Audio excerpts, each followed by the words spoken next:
Greetings and salutations, boys. So, I'm going to show you exactly how you can stay on track with your diet on a weekend when you've got a social life. A little bit of a niche sort of way to talk about fat loss, and I know a lot of people are going to still have a problem with how I'm doing this and what I eat and all that kind of stuff, but that doesn't matter because I've been a coach for what? I say 10 years, but it's probably been closer to 15. And the reason that's relevant is I've helped people with their diets. God knows how many times. I dream diets, okay? I used to make meal plans. I used to think chicken, broccoli, and rice was the only way to do it, and I quite frankly made no progress. And working with, but it's been at least 210 transformations fixing skinny fat. Put them on the screen. I like to flex these. Look at these. How good are those? There's a common issue, and that is the weekends, the dreaded weekends. And that's because there's normally social lives, there's barbecues, there's birthdays, there's weddings, there's festivals, there's holidays, there's just weekends. People eat too much on the weekends, and most people, when it comes to their diet, that's where they go wrong. And currently, right now, conveniently for you, I'm on a diet. I'm trying to lose body fat and keep my muscle that I've got, which is very little. And I'm basically doing a recomposition. And my calories at the moment are quite low because my arm's getting tired.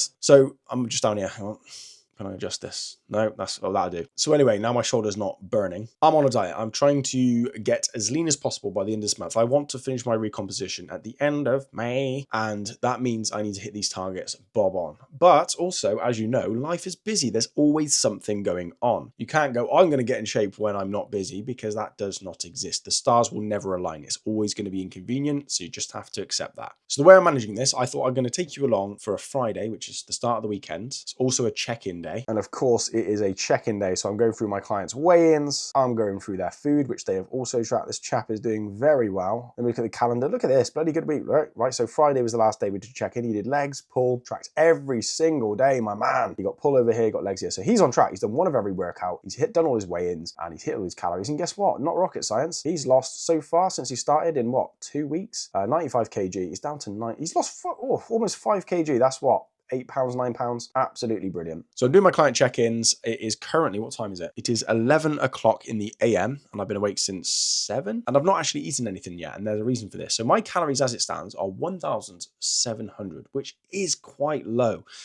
For most people, that's going to be crazy low. For me, back in the day, I'd say that's too low. I think normally, 500 calorie deficit from your maintenance, and my maintenance is probably 3,000. So 2,500 in theory is where I would lose body fat. However, as you can tell, I'm sat down. My activity outside of the gym is quite low, and I'm down to the stubborn body fat already, which means I need to go lower my calories to reflect that. So I'm pretty low on the calories, 1,700, and I need to get at least 170 grams of protein, arguably more, but it is the weekend. It's the flexible time. This is where I'm just going to show you the real world example of what I eat and how you can follow it. So simply put, I need to hit about 1,700 calories, about 170 grams of protein. Carbs and fats can be miscellaneous. And I'll also be honest with you, one of the strategies that I follow to stay on track with your diet is to have a low calorie target Monday to Friday, and then maybe the Saturday or the Sunday have a slightly higher calorie day, more of a refeed, somewhere around maintenance. So in this case, I would just add 500 to it. So 1,700, it would be 2,300. So I may have 2,300 calories today, but I'm going to aim to stay with 1,700. And I'm going to take you along and show you exactly what I eat, just to give you an example of how you can stay on track on the weekends. Now, let's be really simple. Because we are going for a pub lunch, that means the food is not going to be macro friendly or low calorie. So the strategy is as follows. To make sure I can fit the calories in, I'm going to fast in the morning. There's no magic. You're not going to go into starvation mode. You're not going to go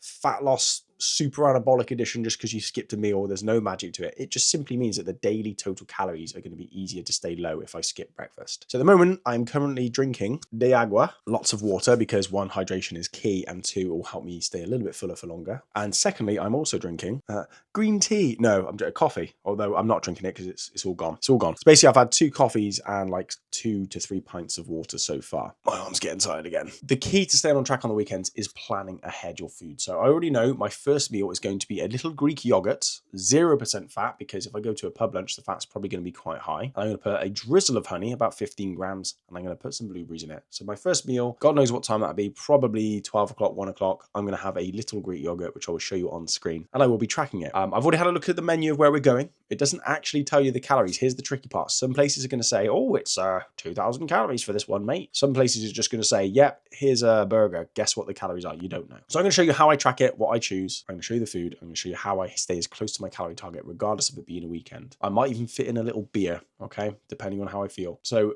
come with me, influencer style, and we're going to go through my day. Here's what I eat in a day. Who gives a crap? Look, straight to the point. I'm just going to show you what I do. People can argue in this and go, oh yeah, you got to live life and you got to eat food and da, da, da, da. I do agree. However, if you want to get a result, you will have to make short-term sacrifices. And if I keep faffing around, if I said, oh, it's the weekend, or it doesn't matter, YOLO, mate, then I go over my calories. The weekend will be around, I'll start again Monday like everyone else. And then it gets to the end of May and I go, I look the same. And that's what most men do. That's a good scenario because a lot of dudes will go, oh, screw it, I'm busy. And then they gain fat and then they keep going, what's the best diet, mate? What's the best training plan? It's like the one you can stick to. And this is a strategy I can stick to. So come hither, come along and watch what I put in my mouth. Okay, we got meal number one. I said I was going to wait ages. What time is it now? It is 20 to 12, but I am a bit hungry, I'm going to be honest. So first meal of the day to break the fast. Oh, we're breaking the fast. Who cares? Is my blueberries, about 15 grams of honey on that, probably less actually, and some Greek yogurt. Quick fun fact, well I say fun, this is not fun at all, is it? Where are we? So look, it says 10.3 grams of protein, probably can't see it, but it says per 100 grams, right? Per 100 grams. You think, oh cool, 100 grams, yeah, great. But what is the serving size? It is 150. Doesn't seem like much, right? But you're gonna scan it or track it and go 100 grams. It's actually 150. So always read the serving size because you can always look at the macros and go, yeah, I know what that is. It's a bit more. I had the same thing with a client with some noodles. He tracked it. He said 100 milliliters. I was like, so you've got the whole packet and broke off a fifth and cooked it. And he's like, no, I had the whole thing. I was like, that's where it goes wrong. The whole pot of noodles actually is 500 calories. I know because I have the same one because it's delicious. 500 calories. And he was like, well, crikey me. He was like, well, there we go. I'm over my calories by 400. And that's where people go wrong. People go, oh, tracking doesn't work. It's like, well, did you track properly? Do you know what I mean? This is why you either have to have a really strict meal plan that just does not deviate, which has its place. It really does. And in fact, I've got one client that is doing that because it's needed. But it's restrictive. It's not longevity driven. And it's very easy to go, chicken, broccoli, and rice. Don't fancy that today. Papa John's. So I find having set meals such as Greek yogurts, the chicken, broccoli and rice, the things that do work, that do fit your macros, that are good foods as often as possible, but tracking it and going, right, do I have room for something else if I want to swap it out? Like I'm doing today with this pub lunch. And that way you still stay on track. You might think it's a lot of faff, but it's certainly a lot better than getting on holiday and having a belly and going, whoops. Shouldn't have rang Papa John's. Keep talking about Papa John's, man. I like Domino's, so. Okay, because I am still doing these check-ins and I fancy a pick-me-up, I'm going to have a nice cup of tea. Then I'm going to splosh some milk in there in a minute. We've got one biscuit, but they're sugar-free and they are high in fibre, so just something to go with it, but they are only about 60 calories. So we've just finished today's check-ins. Clients are doing very well. Friday's a bit of a busy one for me. I'm actually starving now because I've been working. I had a little tea and a coffee. I had a tea and a biscuit, right? Just to curb the appetite, give myself something to consume that's not calorific. 60 calories for the biscuit, and the tea's like nothing apart from a splash of milk. So my next meal now is something I've prepped that I use as a really quick and easy way just to make sure I've got protein on deck. Because if I had to start cooking and faffing around now, one, I don't really have the time, and two, that would mean I'd be like, oh, I can't be bothered. I'll go and get some food, takeout, and then that's when it goes wrong. So I've prepped this meal very quickly, very lazily. Let me show you what it is. So one thing I think is really, really good to do is buy this chicken, right? This is £2.20 or something like that, and it's 1 kilo of chicken legs. The good thing about chicken legs, they're not actually that high in fat. So they're kind of like chicken breasts. They're high quality in terms of protein. They are not nasty and dry when you prep them. So I chuck this in the oven. I season it very lightly or very heavily, depending on mood. And then I put it in this Tupperware. So I've got some 3 legs in there, pre-cooked.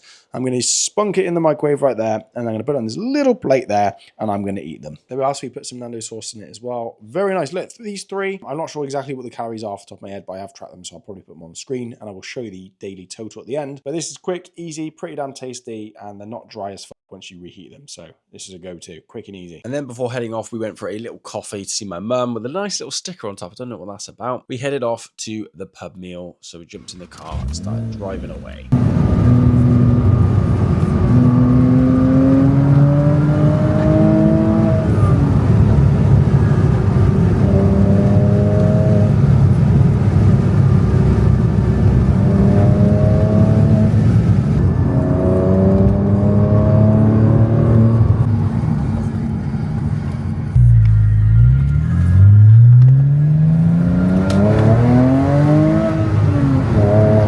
So I'd already looked at the menu before leaving, but I decided to go for the baby white bait and the rump steak, just because it's more protein, less carbs. And actually, that's what I wanted. Oh, a little flute of Prosecco. Oh, caught me. Anyway, so here's the baby white bait. I didn't have much of the sauce just because it's unnecessary. And then that was the best rump steak I've ever had. Absolutely brilliant. Left most of the sauce. That's the same Prosecco and loads of chips. Very nice, very good. And then I did manage to fit in a Cruz Campo. Lovely and happy days. Okay, so excuse the weird angle. I'm at my girlfriend's parents' house, but we did all right. We did all right. I think we're over the calories by about 100. A lot of that is estimated. Anytime you eat out, you're going to have to estimate. I'm not going to bring a food scale, put it down, and go, could you weigh out this fish for me, please? It's just silly. But I'm going to put on the screen here what I've tracked, what I've eaten. I managed to have half a pint of Cruz Campo, a little flute of Prosecco. The sauces that you see in the videos, I didn't really have them because it's just unnecessary calories. I maybe dipped my fish in that tartar sauce once. I had a little bit of the steak sauce because it did look nice, but I didn't have the lot because you're going to add like 100 calories just for sauces. So look, I'm not expecting you to necessarily follow the exact same way that I did that, but I want to give you a realistic example of how you can still go out, and have nice meals, you can still be flexible, be sociable, have a little tipple of alcohol, but still be very close to your target and stay on target. Now, to be honest with you, what I normally do with my clients is we have a weekly target, Monday to Friday, that's relatively low. And then on the Saturday or the Sunday, depending on their preference and their social structure or calendar, they can have what we call a refeed day, which is basically just a top up in calories, a top up of carbs. It's not a cheat day. It's not thousands of calories and drinking loads of beer. It's just simply saying, right, you've hit your calorie deficit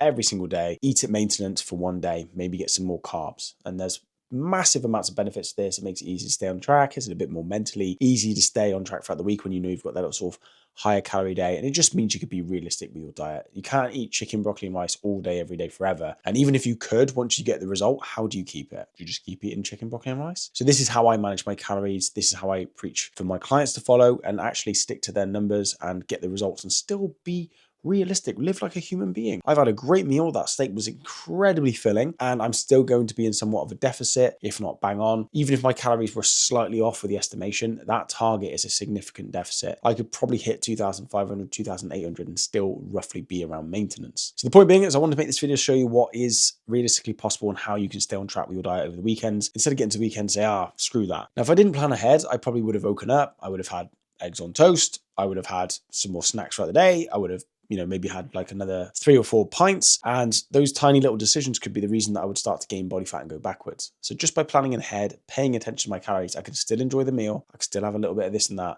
but I'm still on track and I've had the best of both worlds. Call me Mr. Hovis, okay? Anyway, I don't know if I end the video here. So for now, let's end it here.